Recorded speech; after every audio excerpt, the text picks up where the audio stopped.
రోజు ఇటు వెళ్తారు సార్ మీరు? మనకు ఉన్నది ఒకటే రోడ్డు, నాకు ఉన్నది ఒకటే జాబు. తప్పదు కదండి, ఇష్టం ఉన్నా లేకపోయినా ఇటే వెళ్ళాలి. నిజమేలండి, డబ్బుల కోసం ఏదో జాబులో జాయిన్ అవుతాం, జేబుకి సరిపడా జీతం ఉండదు, మానేద్దాం ఉంటే ఇంకో జాబ్ ఉండదు. బాగా చెప్పారు. ఇంతకు మీరేం చేస్తారండి జాబు? నేనా? ఒక నిమిషం ఉండండి, పెట్రోల్ కొట్టేద్దాం. సార్ మీ దగ్గర 50 ఉన్నాయి చూడండి. 50 లేవండి, 500 ఉన్నాయి. పర్లేదు, 500 ఇవ్వండి చెప్తా.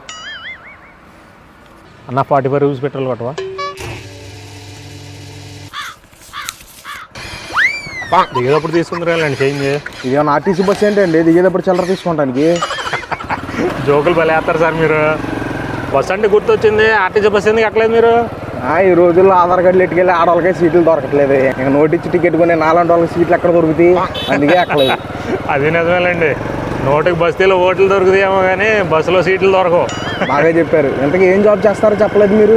ఇలా ఎవరైనా లిఫ్ట్ అడుగుతూ ఉంటే వాళ్ళ డబ్బులతో పెట్రోల్ కొట్టించి లిఫ్ట్కి సహాయం చేస్తూ ఉంటాను అంతే. ఆపండి ఒకసారి ఆపండి. ఏమైందండి? ఏమైంది? ఏంటి సార్ ఏమైంది? అంటే మీరు పని మీద వెళ్తే లిఫ్ట్ అవ్వలేదు నాకు. లిఫ్ట్ అడిగిన వాళ్ళు లిఫ్ట్ ఇచ్చి సహాయం చేసేదానికంటే గొప్ప పని ఇంకేముంటుందండి? మీరు జాబ్ ఏం చేయట్లేదా? సహాయం చేయడానికి టైం సరిపోవట్లేదు, ఇంకా జాబ్ ఎక్కడ చేస్తామండి? బతకడానికి డబ్బులు ఎలా సంపాదిస్తున్నారు మరి మీరు? ఏదో మీలాంటి వాళ్ళు ఇచ్చే టిప్పు తీసి బ్యాంకులో వేసుకోవడం, మిగిలిన పెట్రోల్ బాటిల్ తీసి బ్లాక్లో అమ్ముకోవడం, ఎలాగో 40,000 మిగులుతున్నాయిలండి. ఒరే జనాలు ఎట్ట సంకనాకి ఇచ్చేస్తా సహాయం అంటావేంట్రా? ఏదో మోడీ గారు పెట్రోల్ సేవ్ చేయమన్నారు కదా అని బండి ఇంటికాడ పెట్టి లిఫ్ట్ అడిగితే నా 500 తీసుకుని నేనేదో టిప్ ఇచ్చినట్టు బిల్డప్ పెట్టావేంటి? నాకు నీ లిఫ్ట్ వద్దు, సహాయం వద్దు, నా డబ్బులు నాకు ఇచ్చే నేను వెళ్ళిపోతా. అదేంటండి, ప్రతి ఒడు సగం దూరం వచ్చినా గిట్ట మాట్లాడతారు. ఎప్పటికైనా మనిషి సహాయం చేసుకోవాలని సహాయం చేస్తుంటే బండి ఎక్కేటప్పుడు చూడరండి. బండి ఎక్కేటప్పుడు ఏంటి చూసేది? ఇప్పుడైనా వెళ్ళి చూడండి వెనకాల.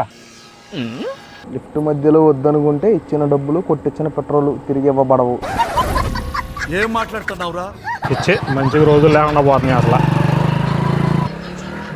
డబ్బులు తీసుకుని దారి మధ్యలో దింపేసి నేనేదో అడిగి ద్రోహం చేసినట్టు ఫీల్ అవుతాడేంటి? బలేవాడు దొరికేళ్ళే, చూసేదే ఉంది, బస్సుకి వెళ్ళడమే.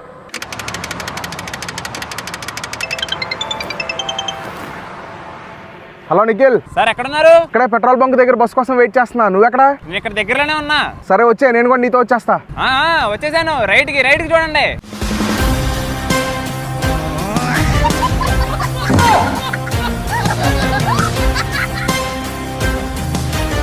నాకేం లిఫ్ట్ ఇచ్చాడు, నేను వెళ్తున్నా, మీరు బస్సులో వచ్చేయండి.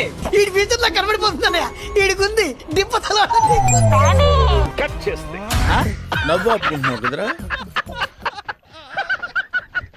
ఎంత? 500 తెలిస్తే ముందే చెప్పేది కదా సార్, నేను కూడా అక్కడ దిగేసేవాడిని. నా పోయి నేను ఇవి పోతుందో. మనం నాశనం అయిపోయినా పర్వాలేదు, పక్కాడు బాగుపడకూడదు. అదేరా మన ఇండియన్ సైకాలజీ. సరిపోయారు ఇద్దరును, సాగుతుంది మీకు అలాగా.